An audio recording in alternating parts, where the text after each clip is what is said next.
会觉得它就是成都，它就是一个艺人。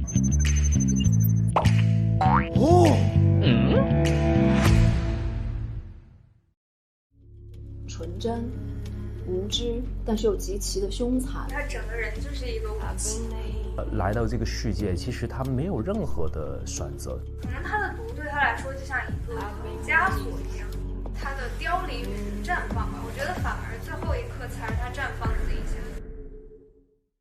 他本身是不属于这个世界，但是他来到这儿，见到那些临时工伙伴们啊，其实他是喜欢这个世界。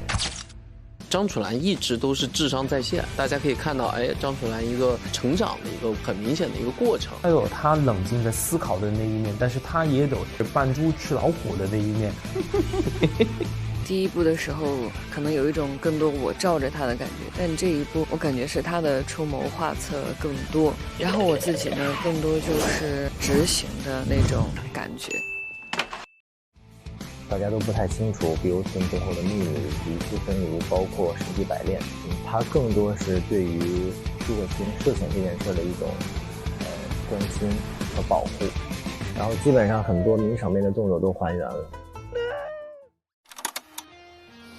萧自在是有残缺的人吧，他本身就是个病人。林恒老师其实非常帅，他本人非常的帅，是完全是通过自己微表情改变，试了60天当中，把自己的面相给改。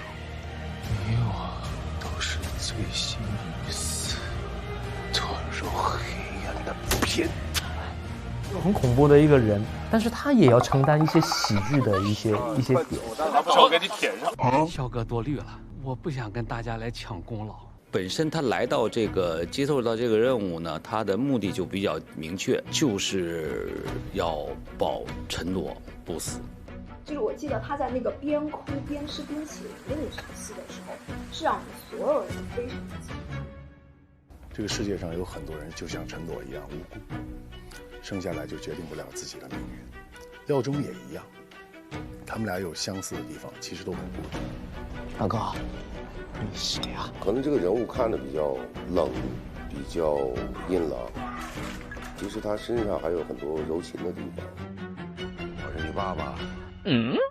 他越疯，我觉得就越像球，因为他只有这样子，他才可以继承夏柳青的神格面具，演到让别人相信，演到让自己相信。马学红，你可知错？错？我有什么错？普通人和艺人这个差异，我想用修身符来改变这一切，来消除这种差异。造化不能为人所控，所以我造出了替代造物者，我叫他修身符。我觉得王爷对于诸葛青来说是一个很特别的存在。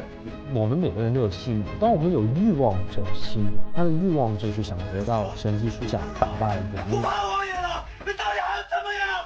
傅荣在碧欧村，他是很有归属感的，然后他也是真心很感激马村长，所以他是既被操纵又是自由的。今晚我会跟他们开战。开战！各位，上！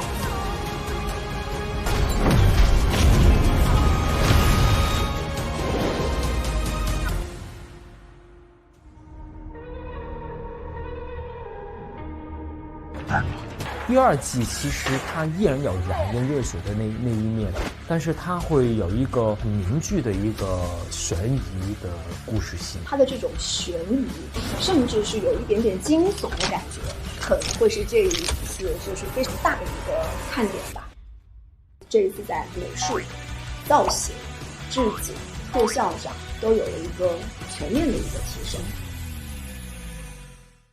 我们在光影上做的更加精致一些了，然后都是尽量用到了一些高端的一些，比如说电影器材，是吧？比如说像那个王野的乱金拓，是吧？你比如一的时候，我们其实乱金拓就是升格拍，但是这次我们还用到了 MOPO， 然后比如1000格把它拍下来，然后他们同时还在动，然后但是还绘画面中有一个正常的王野，然后他也在走。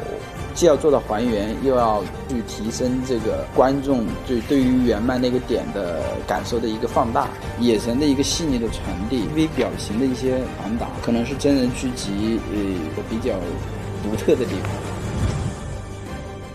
这次所遵从的形其实不是单纯的外形，从这种形上，然后去追求它的神似。就会觉得他就是成都，他就是一个艺人。做了一些准备，就是有一些体能的训练。每个演员都有他自己的招式，每个演员在学他固定的自有招式的时候，会融入他本身的角色，这个是挺开心的一点。每个场景具有自己的特色和自己的基础的造型元素。我当时进那个景的时候都震惊了，那么大的修身炉，所有的机关都是可以运动的。这一季我们邀请到很优秀的美术师，就是涂南老师。涂南老师是《妖猫传》跟《繁花》的美术总监，然后他其实来帮我们出了很多的概念。原漫中的修身炉就是一个炉的外壳的展示，我们尊重了它的具体的这个造型形态，进行了视觉化的一个呈现。用的元素是丝线的这个元素，整个修身炉呈现的相当于是一个大型的丝线的一个编辑器。安保的篮球馆的这个壁画呢，也参考了偏立体主义的这么一个感觉，设置了一些这个花朵的图案，会有这么一个提示感。我叫陈朵。我们去梳理这些特效的时候，首先想到的就是我们是在做一个漫改剧，漫画的东西变成具象，放到这个现实世界里边，就能让观众信服，特效出来又比较好看。我们反复的推断去思考，陈朵的这种毒，它会画成什么？要能给到观众有很残酷的这种痛感，但是又有一种美感。幽村是长什么样的？修身炉这个炉子是长什么样的？戏到底怎么表达？人偶如花是长什么样的？当然我们可以参考漫画跟动漫的形象，但是它作为影视，我觉得它需要更多的细节，没有一个更扎根的文化底蕴，我们是做不出这种观赏类。只有我们拍的时候不足的地方，我们去把它升级，去把它做得更细致、更细腻，齐心协力去做这样的一个有突破性的一个作品，这也是我觉得热血动物非常感人的一个地方。